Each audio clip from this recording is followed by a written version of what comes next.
All right, so in this video, I'm talking about what happened in April 2024 in terms of the market and what it means for you. You might be seeing your neighbor's home listed for sale and then you've seen price reductions and you're wondering, man, is the market going down? What's going on? So we're gonna go over the facts and then I'll maybe clear up a little bit of a disconnect that some people are seeing out there with what they're hearing with information like what I'm gonna share and what you're seeing maybe in your neighborhood. So let's jump right in. Prices in Williamson and Davidson County were up between 10 and 13%, about 13% Williamson, about 10.5% in Davidson. That's median home price in April 24 compared to 23. That is significant. So hold that. Next thing is closings in Williamson County. In March, we actually had sales were really down in Williamson and Davidson compared to 23. And then here we are in April and closings are up nearly 16%. And over 9% in Davidson County. So after a sluggish March, we had a very, very strong April in terms of closings. So closings are up in April. Prices are up 10 to 13% median price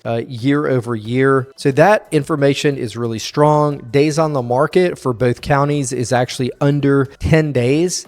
Important to note, that's for the homes that are going under contract. That's not for all homes that are listed on the market. Some homes are sitting on the market now and have been for 6 to 9 months. And so it's important to distinguish what is days on the market. And no matter the price range, no matter the market, whether it is advantageous to a buyer or a seller, we find that a process, having a partnership between an agent and yourself and going through a process of preparing the home and pricing it correctly based on the market and being really thoughtful about both of those things really creates a scenario like we just had last week, which is we went through a process, a weeks-long process.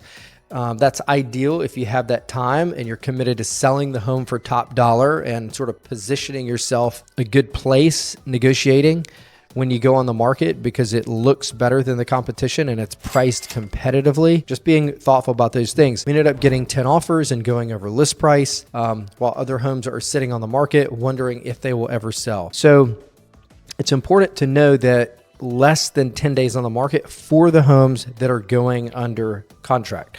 So you might be seeing your neighbor's house, it's listed at, 1.5 million. It doesn't sell. They have a $50,000 price reduction. Month goes by, $50,000 price reduction. And if that's what you're looking at, it'd be easy to think, man, the market's going down, or I'm not really sure what's going on in the market, or, whatever. And so we are seeing a lot of price reductions, and the mistake could be that some of those homeowners might be thinking, hey, we're in a similar market as we were in 2021, and therefore we can price the same and sort of expect the same thing to happen where prices are growing up 20 to 30% a year, and we're getting $25,000 to $100,000 over list price. That's not the market we're in, and so if the mistake is made of pricing too high, again, no matter the market. I mean, this was happening some even in 2021, but here we are 2024. The market is not near as active, and so it becomes more important to price it right where it needs to be. And when it's not, it's overpriced to begin with, and the market isn't active enough to respond to that, and so you're going to have to reduce the price. So that can be a little bit of a disconnect where the market is up 10%, 10 to 13% Davidson Williamson over the previous year, but you're still seeing price reductions. So hopefully that makes sense to you. Mortgage rates as of May 1st were 7.41. That is as high as they have been in quite a while, several years. However, May 3rd, the jobs growth report came out, and they were expecting well over 200,000 new jobs, and only 175 were created. And so rates took a dip. The Fed wants to see a slower job growth. They want, it's one input that they're looking at to make a decision on whether or not to lower Fed rates. Everybody, at least short term, wants to see the Fed rate lowered.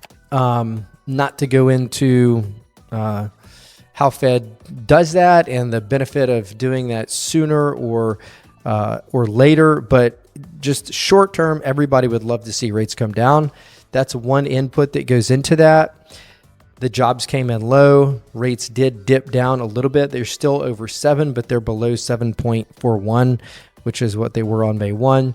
One of the dates to watch is going to be May 15th. That's the inflation report. At the beginning of the year, everybody was hoping, hey, we might see 2, 3, 4 rate cuts this year. That is no longer an expectation. It might happen once, or depending on the data, I think it's possible that we could even see a rate increase. Hopefully with this jobs report and hopefully with inflation numbers coming out May 15th, hopefully we see inflation cooling at a faster rate than what we have seen. And that will be good news for the Fed and good news for them to potentially lower rates. So that's what happened in April 24. If you have any questions about how this information is relevant to you, if you are thinking about selling a home, or if you're deciding on whether or not it's the right time to buy or sell right now, we'd love to talk with you and be a guide for that. So wherever you're seeing this, if you have any questions, drop them. We'll get them answered. I appreciate you watching, and we'll see you on the next market update.